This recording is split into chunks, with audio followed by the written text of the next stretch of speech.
Hello, this is Chuck Hardwick Jr., and I'm with my dad, Chuck Hardwick Sr. I'm in my home office in Ocean Beach, San Diego. My dad's in his home in Palm Beach Gardens. How are you today, Dad?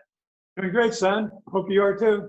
I'm doing great. Thanks for asking. And today is April the 23rd, 2020. We're still in the midst of this horrible pandemic, and this is episode 6. And this is called Seminoles and Civil Rights. So before we get started with the Seminoles and Civil Rights, Dad, tell us about your current thoughts with regards to this horrible pandemic. Well, I have a lot that I've been sharing with you, but the most recent, there's a lot of controversy now about opening up, and people have been demonstrating in Michigan, I think Tallahassee, and elsewhere, pushing to open up. And at first, when they started that, I thought that's just not smart. It's not safe or whatever. They shouldn't be doing it. And then the more I reflected upon it, it's kind of easy for me, since I don't have a job, I'm retired. I don't have my life savings invested in a small business somewhere, and the loan hasn't gone through. I'm not unemployed and looking for money, and the federal government stuff hasn't worked yet. So I'm more sympathetic. I understand what they're doing. And you're talking about lives versus livelihoods. And that's a very tough decision, and hard for me to sit here and say that's wrong for them to do it. A lot of jobs have risk of various kinds. If you're in construction, if you're a forester, I guess, I'm not sure if you're deep sea diving and fishing and stuff, and you take a calculated risk because it's your livelihood. So these people are taking a calculated risk. They think they can manage it because it's their livelihood, and the alternative isn't very good for them. So I'm far more sympathetic, and God bless them. I hope it works out and they can do it safely. Okay, good. Well, thank you for your analysis on that. And let's shift gears a little bit. Now, in the last episode, you wrapped up and you told us about how you spent the summer of 1959 working at Kroger, and you lived at my grandma's house, and you were married. And so now we're going to talk about your first trip to Florida. So tell us about that first trip down to Tallahassee, Florida. Well, it was pretty exciting. I recall that Mom Johnson and Pat, I think Dad Johnson, ultimately to the Greyhound bus station. I believe it was on a Friday night. And I got on the Greyhound bus with my clothes or whatever I had. Probably didn't have that much. And the trip lasted until Sunday afternoon. So 2 nights on the bus down through the Deep South. And we arrived in Tallahassee sometime mid-afternoon, early afternoon. Don't remember how I got to my housing, but it was quite an experience. Just even the bus ride was kind of an interesting experience. And when I got into Tallahassee, I realized, Toto, this isn't Kansas. It was really different. The weather was different already. You could really see it. I saw the palm trees for the first time in my life, driving, I think, in southern Alabama. So it was quite a change. And so, how else was life different from that in Ohio? Well, the biggest difference existing right then was the whole racial animosity and the whole racial issues. You could just feel it in the air. It's almost like now we feel the pandemic stress and we feel it in the air. I could feel racial tensions almost all the time. And Florida State was in an expansion mode. In fact, I think Smith Dormitory, which I believe you may have stayed in many years later, was under construction. So they had students with various families around Tallahassee, and it was off-campus housing. So I stayed with Mr. and Mrs. Paul Barney. He was a retired jeweler from Southern Illinois, I think. Had a roommate, Bob Gilstrap from Gainesville, Georgia. He was a good old boy. He had a 1958 Chevrolet Bel Air. It was a very sharp car then, and it's probably worth even more money today. It's a classic now. You see them in auctions from time to time. So it was a really different experience. And one of the things that stuck with me, living at the Barney's house, they were very nice people. They were as polite as they could be, church-going, good people. In fact, you've got a picture of them there. Good middle-class people. I remember on a Sunday night, like most of America, we were watching television. And Sammy Davis Jr. came into the picture. I don't remember what the program was. And Mr. Barney got out of his chair and he went over and he turned off the TV and he said, using the N-word, "I don't want any of those people coming into my living room," and turn off the television. So Wow. that was, and these are very nice people, but it just showed the extent of racial uneasiness, racial animosity that existed at that time in Tallahassee, as nice as they were. So it was in the deep South, and clearly change was in the air, and I'll talk about a little bit of that later. Okay, interesting. Now that was maybe August, September of 1959. So that was right around when Ginger was born. Do you remember Ginger's birth? Oh, I sure do. I definitely remember Ginger's birth. I was at the Barney's house on a Saturday afternoon, sitting out back, I recall, getting some sunshine is my recollection. And a call came in from your grandmother saying Ginger was born today, or had gave birth today. And it was certainly a big deal. And to show you how times have changed, that call came from a friend's house. Long distance calls were so expensive back then. Probably didn't have a lot of money. The call came because he worked for Ohio Bell, and he had a certain number of long distance calls he could make. So he said, "Well, come over to my house and make the call." So they were with their good friends. Very interesting. So just clicking through some of these great photos that we got recently. Can you tell us about this photo on the screen? Yes, that's of course Pat, your mother, holding your sister Ginger on the left side, wearing glasses, and my sister Fanny holding her son David, which was born at about the same time. 1319 was their address on Ada Street, a house I described earlier. And that was taken, I believe, prior to Thanksgiving. On Thanksgiving, I went to Akron. I flew up, first time I've flown commercially. And Gus Johnson, granddad, had given me his car. I bought his car for a nominal sum.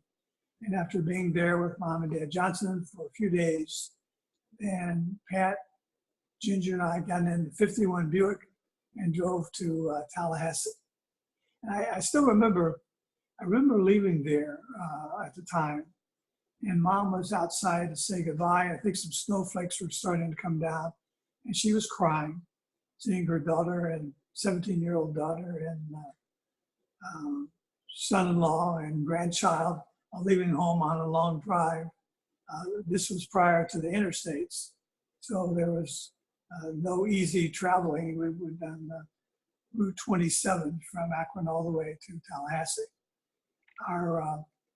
You jumped ahead. That's. Oops, sorry. Yeah. So can you take the pictures off, as a matter of fact? Sure. There you go. So we drove down to Tallahassee by Route 27. The first night we made it down to Lexington, Kentucky. And then the second night we made it down to Atlanta. And then the next day, the third day of driving, made it into Tallahassee. I had rented an apartment downstairs of a two-story house on McDaniel Street in Tallahassee. And we moved in and started our married life together. And it was quite an experience as being a freshman and doing all those things. We got a child care with a wife of a graduate student to take care of Ginger. So in the mornings, I would drive Pat and Ginger over to this house, drop Ginger off, and then take Pat. He got a job with the State Department of Education as a secretary. And I went to class. And then at the end of the workday, I'd pick Pat up, and then Pat and I would go get Ginger and take her back to the house. That was also a time that I started getting involved with the civil rights activities. I know when on the scholarship I was on, when we went to FSU, I remember talking to one of the professors in the baking program, and I said, if an employee is African American, his child wouldn't have been eligible for the scholarships because Florida State had no African American students. And the professor, I remember saying, yes, that seems unfortunate. In Tallahassee, there was an African American, largely African American school called Florida A&M, Florida Agriculture Mechanical.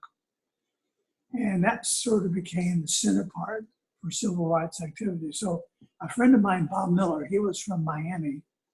He and I started attending meetings at FAMU, Florida A&M. And one meeting that's really vivid in my mind was a workshop on how to be arrested in a lunch counter sit-in, which they were planning to do at Woolworths. I recall that the students were told, okay, you should look nice, you should be clean and well-dressed and have money in your pocket. Give them no excuse for not serving you, no excuse at all. And if the police are unpleasant to you, and they will be, you don't talk back, you say, yes, sir, you do what you're told. There's no resistance. If you're pushed or anything, you don't fight. Absolutely a peaceful demonstration. So as Bob and I were leaving FAMU, Tallahassee police car was out by my car. I had driven over. And I remember the policeman, he was maybe chewing tobacco or something and spitting sort of at our feet, not on us, but very unpleasant. And what are you boys doing over here at FAMU? Kind of talk. I was a little more patient with the police than Bob Miller, who was, and you have no right to stop us. And I said, Bob, settle down. Let's not make this any worse than it was. A day or two later, the dean of students called me in. I know that we heard from the police, and I'm glad you were at least a little calmer than your other guy. But you're on a scholarship here, and what you're doing is right now the community is all up in arms. Everyone's worried about these demonstrations. You really shouldn't be helping them. And he was sort of implying him being in really serious trouble. I said, well, I hope I'm not in really bad trouble because Amos Godby would be awfully upset with me. And he said, Amos Godby, how do you know Coach Amos? And I said, well, he's in our family. He's my mother's cousin and by marriage. And in fact, he and his wife took my wife and me out for dinner last week or something like some recent time they used to do that. They used to come over and see us. And so he really changed. I mean, he I guess felt that I was one of their own because then the family with his former football coach and things got a lot better. But it was a bad situation. So then those students were brought up for trial in downtown Tallahassee. And a few vivid memories of that. One was of the judge who was popularly elected, municipal judges who were elected. And as a defense attorney who came from the ACLU in Miami, first time I'd heard of the ACLU, were presenting their defense of the students and talking about the whole issue. The judge leaned back in his chair, put his feet up on the desk, and just was so rude. I mean, it was really, really not good. So during a break, there was a little park out in front of where the police station was located, and some other students from FSU and I were there. And there was a guy there from CORE who had come down from New York Congress of Racial Equality, which had held the training seminars at FAMU. He said, this is just terrible. So when the judge comes back in again, we should all stand up, throw our hands up, and turn the chairs over and say, this is a farce of a trial. And I said, no, wait a minute. We're there to show support for the students. We're on their side. We know they've been arrested, but I'm not going to be part of it. Disruption in the courtroom. That would be it's not going to help the students. That's going to be bringing the world down on us. And the other students who were with me, white students 4 or 5, said, yeah, we agree. We're not going to do that. I know the guy was really disappointed. So those are certainly difficult times. Well, that's so interesting. But one question that comes to mind is, from my earliest childhood memories, I always remember you as being a Republican. Now, you're talking about the ACLU and the Congress of Racial Equality and demonstrating on behalf of civil rights. To me, that sounds a little bit more liberal. What was your party affiliation back in 1959? Were you old enough to vote, first of all? No, Okay, but I you had to be 21 didn't, back then, right? that didn't mean I couldn't be politically active. In fact, I remember there was a campaign going for the Democratic primary for governor, and there were no Republicans really in Florida at that time. Had there been one, I don't know what party I would have been a member of, but I was working for him. He was the least conservative of the governors, the candidates for governor. And then Governor Ferris Bryant, who later Pat, when she was a secretary, did some work for him, but was actually elected. I think this guy's name was Colton or Garner, something like that. But we worked by putting out campaign stickers and literatures and door to door and wearing buttons and just doing what you do on college campuses at the time. So there's a saying I heard somewhere: if you're not a liberal when you're young, you have no heart. But if you're a liberal when you're old, you have no brain. So I at least agree to part of that. I wouldn't say that all older liberals have no brains, but it was a time. And of course, the schools fostered liberalism. Even a conservative state university 60 years ago, the leading teachers all leaned in a liberal vein. There's no question about that. Interesting. Okay, so this is sort of your freshman year. How were your grades, and what did you do in your spare time your freshman year there in Tallahassee? Well, my grades were pretty good for the 4 years that I was there. I think the freshman year was the first semester. Freshman year was the only time I didn't make the dean's list. I pulled down a C in something, either college algebra or chemistry. I'm not sure what that was. But for all my years there, my free time was spent in a very enjoyable way. Through the years, jumping ahead a little bit, is Pat. She'd been working in the Department of Education. I think she did that the second year. Then she moved to the Florida Development Commission.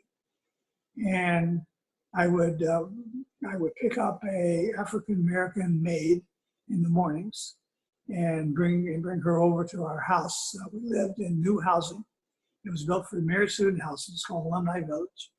And bring her to babysit initially Ginger, and then later both Ginger and you.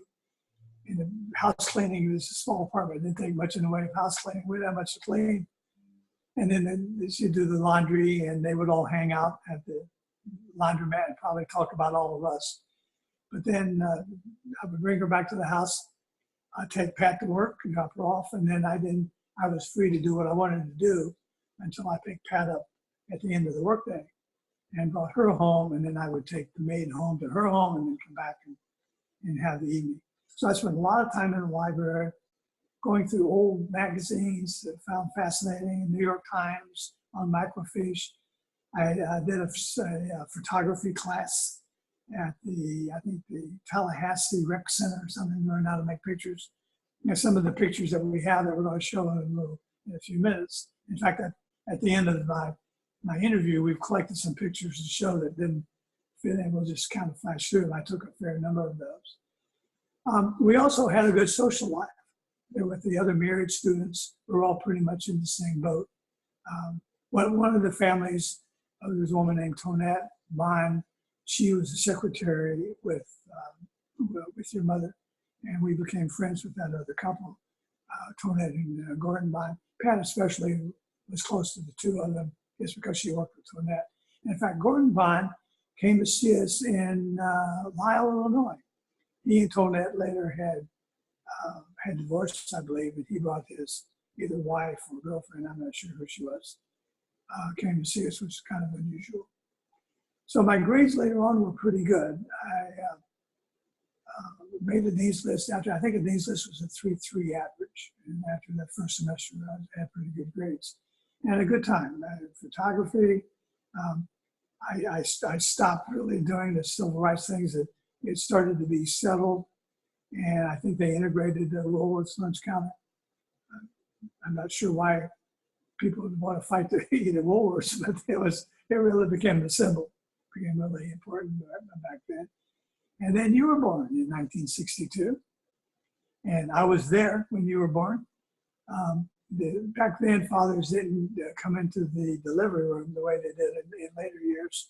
But I remember being there with your mom in labor, and then you were born, and you were a great little baby. You were well behaved, same good personality that you have to this day. No question about it. Well, thank you very much. And one thing I'm curious about, I also went to Florida State, as some people watching this may know. And one thing about Tallahassee, the weather is very nice in the winter months, but boy, does it get hot in the summer. What were your summers like? Did you go back up to Ohio, or tell me about the summertime, maybe this summer, let's see, 1959, and then in 60, did you go back to Akron during some of Yes. those summers? Between the freshman and sophomore year, and then sophomore and junior year, we all went back out in the Buick and drove back to Akron. This time, then instead of staying with Mom and Dad Johnson, we rented our own apartment. I was given a summer job at Wonder Bread for both of those summers. Pat worked as a secretary again. The Wonder Bread job was a great job for a college kid. I made about $90 a week, is my recollection. They taught me how to be a bread man. I was being groomed, I guess, for Wonder Bread management at some point in sales. It was a hard job. It looks easy if you don't really understand what's going on. But on a bread route, back then there were a lot of small stores. Today there are very few of these little mom and pop stores existing. A bread route might have one supermarket or two supermarkets, and then have 50 mom and pop stores. So you were constantly driving and parking and carrying in. You go in and check the bread. You had a certain amount of load that estimated what you would need, but you would go in and count. And bread back then was considered fresh for 2 days. First day and then the second day. Today they keep it on the shelf far, far longer than back then. I guess they use more preservatives. But you had to, with 50 stops on your route, you had to end up with the right amount of bread. You couldn't get to the very end and say, I'm out of bread. Nor could you come in if the store's only going to sell 5 loaves and say, I've got all this bread left, so I'm going to give them 20, because they never sell it. So there was a lot of math algorithms to keep track of how much bread you should have at what part, and to keep track of, at the time, regular bread, sandwich bread, wheat bread, profile bread, Twinkies, cupcakes, Hostess cupcakes, stuffing, brown and serve rolls. You had all this inventory. You were trying to count it through the day. It was a really demanding job. These guys are smarter than you think. And that's one of the reasons I think they made pretty good money. But so we were there for two summers, and did pretty much the same routine. Your Aunt Carol babysat for Ginger, and then see the sophomore year, not for you because you weren't born until 62, and I don't see 62. No, so it was the summer 60 and 61 that we went back to Akron. 62 we didn't go back, so you never made that trek back to Akron in the summertime. Because you were actually supposed to graduate in 1963, but you actually ended up graduating in December of 62. How did that happen? Well, Florida State changed to a trimester program. And a trimester program, as it sounds, was 4-month semesters and 3 in a year. So when they did that, it enabled me to go to summer school between my junior and senior year and get enough credits that then I could graduate a semester early. So that's what I did. And we got out in December of 62. And in the meantime, I was accepted into a new graduate school program that Florida State started in the School of Business. We could earn an MBA degree. In those days, there weren't a lot of MBAs, and there were virtually no PhDs in business. A few, but not very many, not that I encountered. In fact, the dean, vet of the School of Business at that time, his most advanced degree was an MBA degree. So I saw a chance to enhance my education, and they offered me a teaching fellowship, which was a really good experience. They say you don't really know a subject till you teach it. Well, that's when I think there's a lot of truth to that. I think that's when I really learned the basics of marketing, which served me pretty well in the future by teaching it. That's interesting. Do you have any stories about any interesting students? Was everyone above board? Did you have any students with any sort of do anything Well, controversial or? by and large, they were above board. There was one incident, though, now that you get on the subject. I recall I was grading research papers. And it was a pretty good paper, and I graded it. And I kept reading others, and I said, boy, this sounds familiar. I looked back and found one that sounded like it, held them up, and they were word for word identical papers. So I sent word to each student that to come to my office at the same time. I wanted them both there at the same time. Didn't tell them why. I just wanted to see them. So they both came in, and I showed them the papers and said, "Guys, how do you explain this?" Well, clearly the explanation came out. They were in the same fraternity and had gone to the same file and copied the same report that was in there. And now that was a serious infraction. And what I was supposed to do with that kind of evidence and everything was to send them to honor court. And they probably would have been suspended, I'm not sure. Great embarrassment to the fraternity, there's no doubt. So I didn't quite want to do that. To some extent, I mean, they were at fault, but the system was such, the fraternity has to here are the papers, and you can see how you press for time, but the easiest thing to do is copy when they got an A. And so I said to them, well, I'm not going to send you to honor court yet, but the best grade you're going to get in this class is a C. And secondly, I'm giving you each a new assignment for another paper that I know is not in your fraternity file. And it better be really a good one. I want it researched and documented and footnoted. And if you want to get at least a C out of this course and not an F, here's your assignment. So that was my solution. It was kind of a heavy decision with age 22 to be to dealing with essentially fellow students at the time. So this is right around when JFK was assassinated, was it not? Do you remember where you were when Yes, JFK? I remember that well. I was teaching the graduate course in marketing, and it was an afternoon course, and word had started filtering in through car radios or whatever that the president had been shot, and then the class was convening, and then that he had died. So in retrospect, I'm sure it's probably a mistake on my part, but I remember saying to the class, well, the president cared about education, and I'm sure he would want us to go on and that you continue your education. So I ran the class. And then afterwards, the horrors of that weekend, Lee Harvey Oswald was shot. Remember that? Your mom and I, we had a TV, and we were watching that. And Jack Ruby, I think was his name, shot Lee Harvey Oswald, and it was just horrible. And then the Kennedy funeral. So everything came to just, it was just paralyzed. Everything just stopped for a period of 3 or 4 or 5 days. I don't remember how long. But I remember being in my office at night, and we were all talking about the assassination, and there was one student there. I remember him pretty well. I remember his name. I won't say his name, though. But he said, well, I know it seems sad, but I think it's a good thing for the country that President Kennedy was killed and taken out because he was leading this country in the wrong direction. So what do you mean? He said, well, he's forcing blacks into the University of Mississippi where they're not wanted. He's really setting back, but in the long term, he's going to be setting back the peace and harmony that we have. We live great with black folks. And he said, it's just probably a good thing. It's a good thing he's gone. I was shocked even then at those comments. But they illustrate how polarized in the South, how polarized opinion was.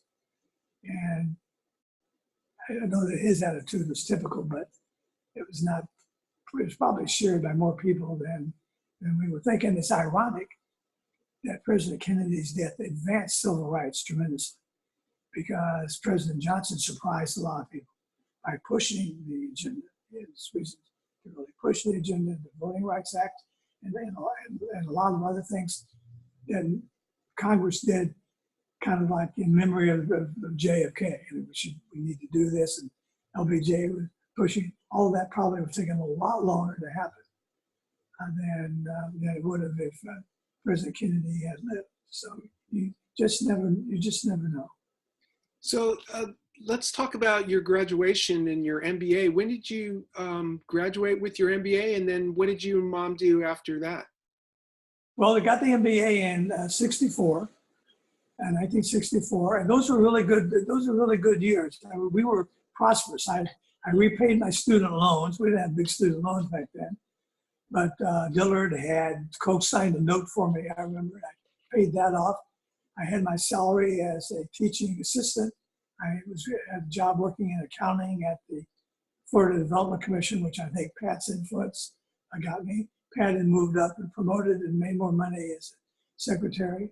In fact, we bought a new used car for us, got rid of the old Buick, and it was really a good time that we had. And so I got the MBA degree, and Continental said, they said, where would you like to live? I said, Columbus, Ohio.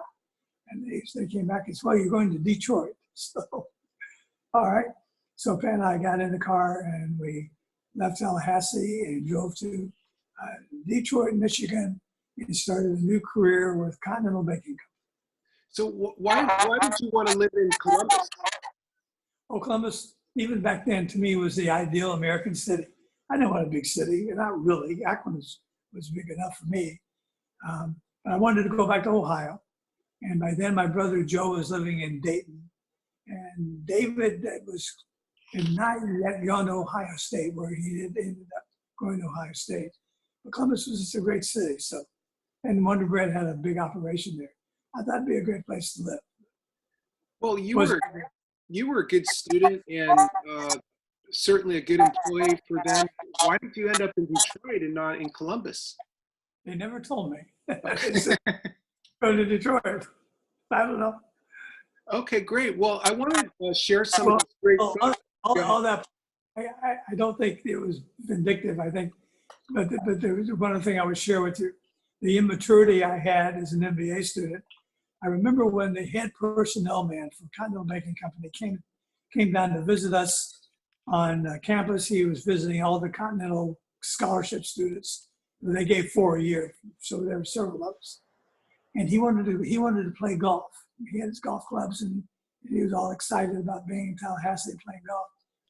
I don't remember what I was doing, but I know I was a little busy, but I didn't really want to play golf. I didn't really know how. I didn't have clubs, and I sort of blew him off. Big mistake in retrospect. Big mistake. I wasn't mature enough to realize that I had an obligation to show him as good of a time as I could. It didn't matter if I was a good golfer or not. I didn't really show him the respect that I should have shown him. He was instrumental in me winning a scholarship, I imagine, and administering the program. So I have a feeling that my evaluation from him when he got back to Rye, New York, probably wasn't as good as I would have liked, but I don't know that to be true. I'm just kind of speculating. But either way, whether it affected anything or not, it was an example of my immaturity, which they say you don't mature until you're at least 25. In my case, it may have been many years after that. I don't know. All right. Well, Ginger sent us some fantastic photos, and I want to make sure that we have a chance to show some of those. So let me share my screen, and let's look at some of these. So tell us about this photo right here. Well, that was the Marriott Student Housing, very straightforward. It's kind of like military housing. We thought they were wonderful. There was a place above the breezeway where you could put your own air conditioner in, and we did. Didn't have air conditioning in our cars, but we had air conditioning at home. It certainly needed. But there was a lot of room to play, and it had been a large cow pasture for the Florida State University dairy farm was out there. And there's a lot of that, a couple of buildings away. So that was really a godsend to have that built. And they used it until just a few years ago. So it lasted for 50 years. That was pretty good. Yeah. That's amazing. All right. So let's tell us about this photo right here. Well, that's your big sister welcoming you into this world. Looks like she's giving you a kiss. I really like that photo. In fact, I posted that one on my Facebook page yesterday and got a lot of likes. So I think that's a great photo. Thank you, Ginger, again for sending those. Oh, tell us about this photo. Now, one thing I noticed about this one is that looks like an Eastern Express truck in the background? Well, as you know, your granddad worked for Eastern Express. I don't remember where this photo was taken, but it could well have been where he was working. You see the Buick is loaded down for our trip. Got Ginger, that was probably in 1960 or 61, one or the other. You see the front seat on the floor is a diaper pail. So these were the days before disposable diapers. And I remember those diaper pails, and I guess we had a bed for her someplace in the back seat. I can't tell you exactly where it was, but that was a good old car. And it looks like we were on our way back to Tallahassee after being in Akron. So things have really changed with safety. I bet that car, did you have a child seat, and B, were there seat belts? No, there were no seat belts. They didn't come until many, many years later. And those old winding roads, no wonder Mom Johnson was crying when she saw us leave. No airbags or Wi-Fi or anything like that? None of that. No, none of that. That's a great photo. All right, let's tell us about this photo right here.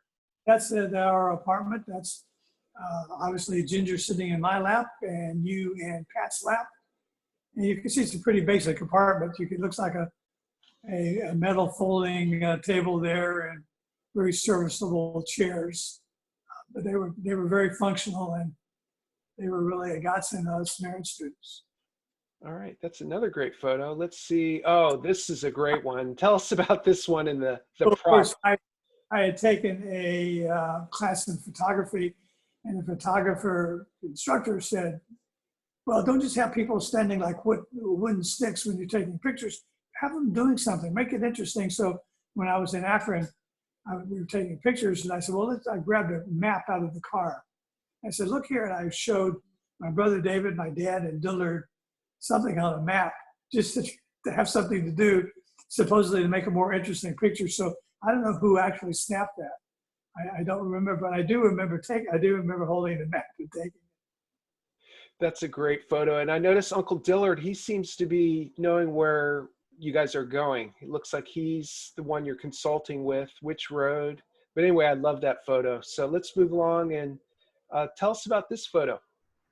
Oh, that was in Somerset. That's my Aunt Mabel. And standing next to her on her right is Uncle Rob, her husband. Fanny and I guess Brucey, went to Somerset when my grandmother died. And that was after I was married. This was right as I was ready to go to Florida State. Pat and I had been married at the time. And that's my dad's sister. It looks kind of like my dad, doesn't she? Mm-hmm. I stayed with them for a little while when Dad and Lola were having some issues. And I think Dad was in the hospital. He had bleeding ulcers or something like that. They were really good people. And she had a son, Charles Flynn, who had polio and had lost the use of one of his legs. And I visited with him a few years ago when Sheila and Austin and I took a vacation at Lake Cumberland, which is next to Somerset. That's a great photo. All right, let's see what else we got. Oh, I love this one. Tell us about this photo. I don't remember that photo. Chuck, but it looks like it was done in our yard. It may be a picture that Pat took of me, and then I developed and printed it. It looks like a sloppy printing job. I believe it was probably done in our yard in Tallahassee, because I was doing pictures in the freshman year after Ginger and Pat were there. Because I've got some pictures from Panama City Beach that I know I developed pictures of Ginger as a baby somewhere around here on a blanket or something like that. Awesome. And then who is that? I think that's you. Wasn't sure. You haven't changed a bit, have you? You have the same amount of hair and everything on that one. Yeah. But see what a happy little boy you were? I guess I was. I don't remember it very well, but I have mostly all happy memories of my childhood. So it doesn't surprise me. If you put glasses on there, I look probably exactly the same. or earphones. Yeah. All right. And then, oh, that's a great picture. Do you remember where that was taken? Yes, that's back at Mary Student Housing, Alumni Village. You can see the red brick buildings in the background. And it looks like a clothesline. Did you Did people dry their clothes on a clothesline? You see that T? No, there was a laundromat with dryers, big dryers you had to put money into. I don't remember drying clothes out there. I see where you're talking about. I really don't remember. Okay. Obviously, that's you and Ginger. I've got my arms around the two of you. That's a great photo. And then tell us about this photo.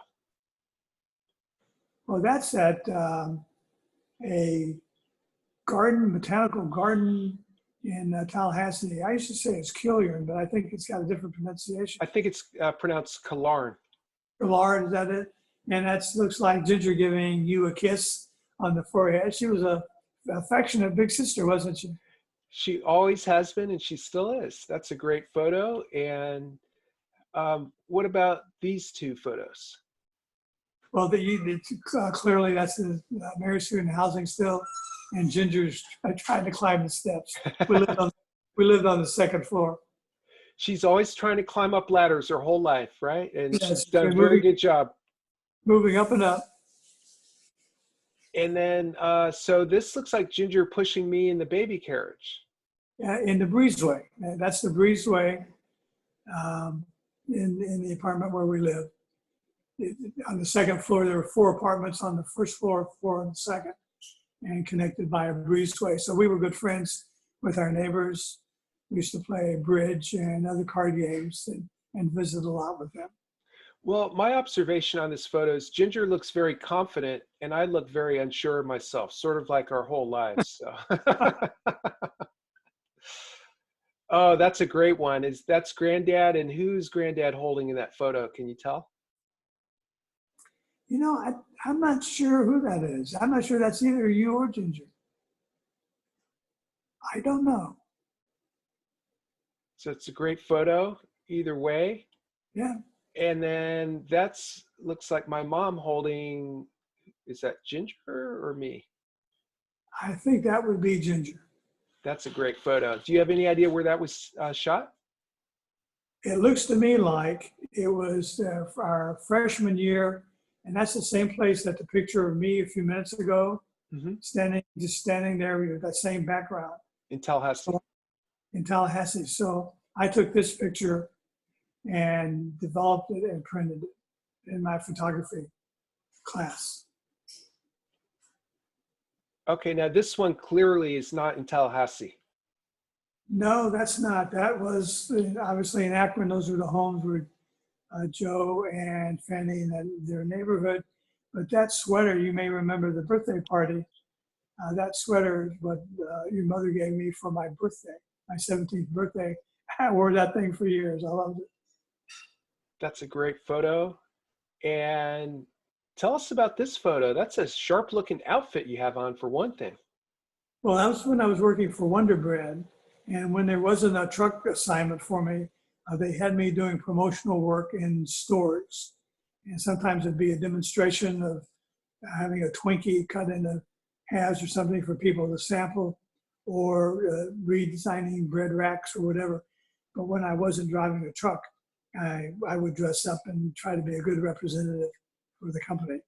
So I think I had a demonstration maybe at the old Kroger where I worked, but somewhere out in the neighborhood, and went to see Joe, and that was in Joe's backyard. So working there, did you get like free Twinkies or free Wonder Bread or anything you could share with the family? I got it wholesale, but I didn't get it free. Okay. All right, so that's the last photo. Thanks again, Ginger, for sending those over to us. And so before we close with this episode, any closing thoughts, or you want to tell us what's coming up in the next episode? Well, it was an exciting and kind of scary time with a master's degree, 2 children, and starting a new job with Continental Baking Company and going to big city Detroit to find our way. So that's where we'll pick up next time. Well, this has been really interesting, Dad. Thank you so much for taking the time to do this and sharing it with me and anyone else that watches this video. I really enjoy these interviews. So I'm going to go ahead and sign off, and we'll see you guys next time. And thanks for your interest, son. Love you a lot. Bye-bye. Love you too, Dad. Have a great day. Bye-bye.